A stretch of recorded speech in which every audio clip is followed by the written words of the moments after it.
Hello friends, welcome to my YouTube channel MB পাঠশালা। আশা করি তোমরা প্রত্যেকে ভালো আছো এবং সুস্থ আছো। আজ আমরা শিখব ফিউচার টেন্সকে যে 4টি ভাগে ভাগ করা হয়েছে, যেমন future indefinite tense, future continuous tense, future perfect tense, future perfect continuous tense. এই যে 4টি ভাগ আছে, সেই 4টি ভাগ থেকে আজ আমরা তৃতীয় যে ভাগটি আছে অর্থাৎ ফিউচার পারফেক্ট টেন্স, আজ আমরা সেই বিষয়টি নিয়ে একটু শিখব। আমি আশা করি তোমরা আমার সঙ্গে থাকবে এবং ভিডিওটি তোমরা মন দিয়ে দেখবে। তাহলে ফিউচার কথার অর্থ হলো কি? ভবিষ্যৎ। ফিউচার পারফেক্ট টেন্স কাকে বলে? তাহলে এবার আমরা একটু ডেফিনিশনটা দেখে নিই। দেখো, ভবিষ্যতে একটি কাজ শেষ হইবার পূর্বে আরেকটি কাজ শেষ হইবে বুঝালে অধিকতর পূর্বে যে কাজটি শেষ হইবে তাহার এই টেন্স হয়, মানে তাহার সেই কাজটির ফিউচার পারফেক্ট টেন্স হয়। বিষয়টা আরেকবার শুনে নাও। ভবিষ্যতে একটি কাজ শেষ হবে, শেষ হওয়ার পূর্বে আরেকটি কাজ শেষ হয়ে যাবে বুঝালে অধিকতর পূর্বে যে কাজটি শেষ হইবে তাহাকে ফিউচার পারফেক্ট টেন্স বলে। যেমন দেখো, I shall have done this before you come, অর্থাৎ তুমি আসার আগে আমি এই কাজটি করব। I shall have done this before you come, অর্থাৎ তুমি আসার আগে বা তুমি আসিবার পূর্বে আমি কাজটি করিব। এখানে দেখো কি বলেছে, যে কারোর একজন আসার কথা ছিল, বলা হয়েছে যে আসার আগে আমি কাজটি করিব। মানে এখানে বোঝা গেছে যে একটি কাজ, যেটা ভবিষ্যতে একটি কাজ শেষ হবে, হওয়ার পূর্বে দেখো আরেকটি কাজ শেষ হয়ে যাবে। অর্থাৎ I shall have done this, আমি এই কাজটি করব বিফোর ইউ কাম, তুমি আসার আগে। তাহলে তুমি আসার আগে আমি কাজটি করব। অধিকতর পূর্বের যে কাজটি শেষ হয়েছে, অর্থাৎ I shall have done this, এইটাকে বোঝানোর জন্যই কিন্তু ফিউচার পারফেক্ট টেন্স ব্যবহার করা হয়। আগে তোমরা বুঝে নাও যে ফিউচার পারফেক্ট টেন্সটা কাকে বলে, কোন সেন্টেন্সগুলো আমরা ফিউচার পারফেক্ট টেন্স হিসাবে বুঝবো, তারপরে আমরা দেখব যে তার গঠন প্রণালীটা কী।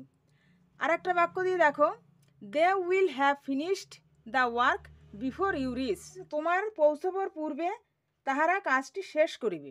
তোমার পৌঁছানোর পূর্বে তাহারা একটি কাজ শেষ করিবে। তাহলে যে তারা যে কাজটি শেষ করে ফেলবে, ওই কাজটিকে বোঝানোর জন্যই কিন্তু ফিউচার পারফেক্ট টেন্স ব্যবহার করা হয়। তাহলে এখানে দুটি কাজ চলছে, তোমাদের পৌঁছানোর পূর্বে বিফোর ইউ রিচ, এটা একটা কাজ। এই কাজটি শেষ হওয়ার আগে তাদের পৌঁছানোটা, তারা পৌঁছয়নি কিন্তু তারা আসছে, তারা আসতে থাকবে, তারা পৌঁছবে কখন?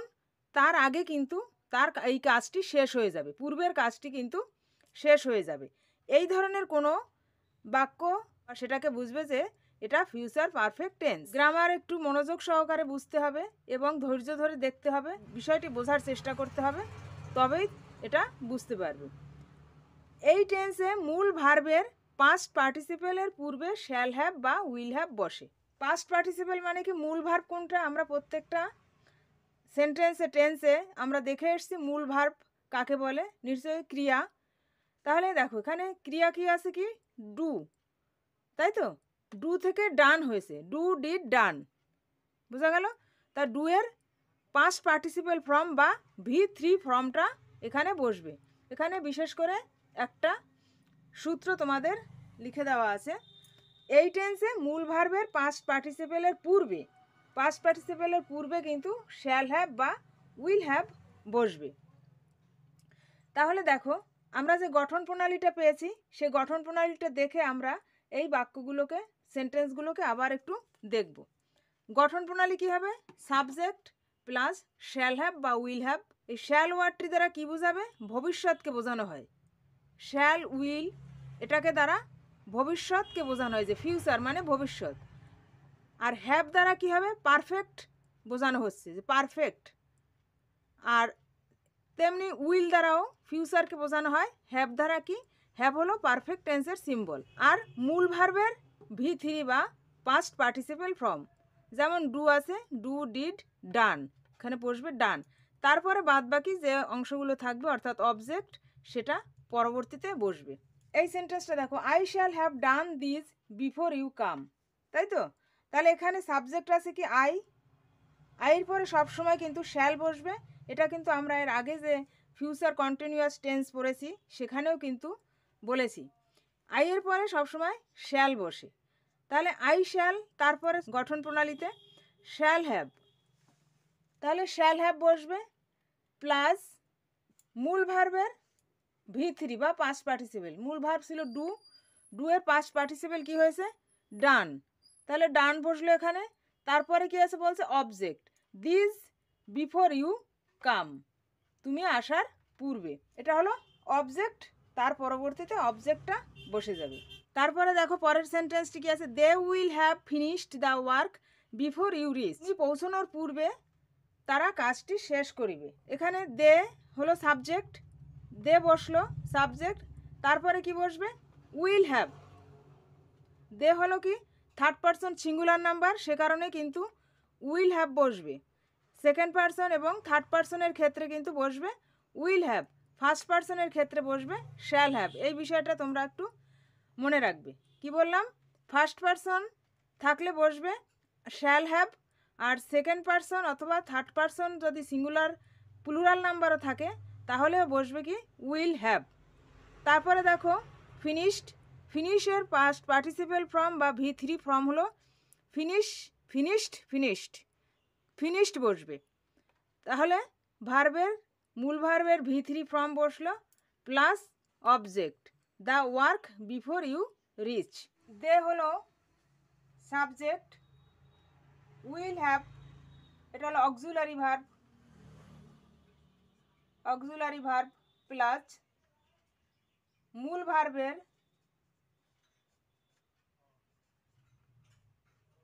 V3 form plus object, the work before you reach, এটুকু সব হলো অবজেক্ট। আমি আবার বলছি তোমাদের গঠন প্রণালীটা একবার, সাবজেক্ট প্লাস শ্যাল হ্যাভ বা will have.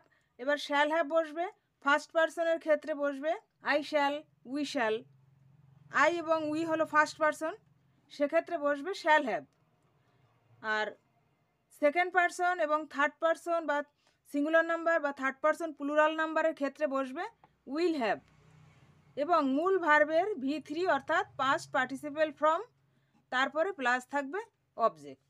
Future perfect tense কাকে বলে? ভবিষ্যতে একটি কাজ শেষ হইবার পূর্বে, শেষ হবার আগে আরেকটি কাজ শেষ হবে বুঝালে পূর্বের যে কাজটি শেষ হইবে তাহাকে বোঝানোর জন্য ফিউচার পারফেক্ট টেন্স ব্যবহার করা হয়। ফিউচার পারফেক্ট টেন্সের গঠন সাবজেক্ট প্লাস শ্যাল হ্যাভ বা উইল হ্যাভ। শ্যাল হ্যাভ বসবে ফার্স্ট পারসন, আই এবং উই এর ক্ষেত্রে উই এর পরে শ্যাল হ্যাভ বসবে। সেকেন্ড পারসন এবং থার্ড পারসন যদি প্লুরাল নাম্বারও হয় বা সিঙ্গুলার নাম্বার, তারপরে বসবে উইল হ্যাভ। এই বিষয়টা তোমরা ভালো করে একটু মনে রাখবে, আর বিশেষ কোনো কঠিন কিছু নেই। আর মূল ভার্বের পাস্ট পার্টিসিপেল ফর্ম অর্থাৎ V3 ফর্ম, তারপরে থাকবে বাদবাকি কি অবজেক্ট, যে অবজেক্টটা তারপরে থাকবে সেটা বসবে। এইভাবে ফিউচার পারফেক্ট টেন্সটাকে তোমরা একটু অনুশীলন করলে বা অধ্যয়ন করলে, এই ভিডিওটি তো যদি তোমরা মনোযোগ সহকারে দেখো তাহলে কিন্তু তোমরা শিখতে পারবে। তবে একবারে হবে না, ধৈর্য নিয়ে এগুলো শিখতে হবে। যাই হোক, তোমরা প্রত্যেকে ভালো থেকো। ভিডিওটি আজ এটুকুই থাকবে। অবশ্যই তোমরা ভালো থাকবে এবং সুস্থ থাকবে। আর তোমরা অবশ্যই আমার এই ছোট্ট পরিবারের সদস্য হয়ে যাও আমার চ্যানেলটি সাবস্ক্রাইব করে। আর আমার ভিডিওগুলো ভালো লাগলে অবশ্যই তোমরা লাইক, কমেন্ট এবং শেয়ার করো। আর যারা সাবস্ক্রাইব করেছো তাদেরকে অসংখ্য অসংখ্য ধন্যবাদ জানিয়ে এখানেই শেষ করছি।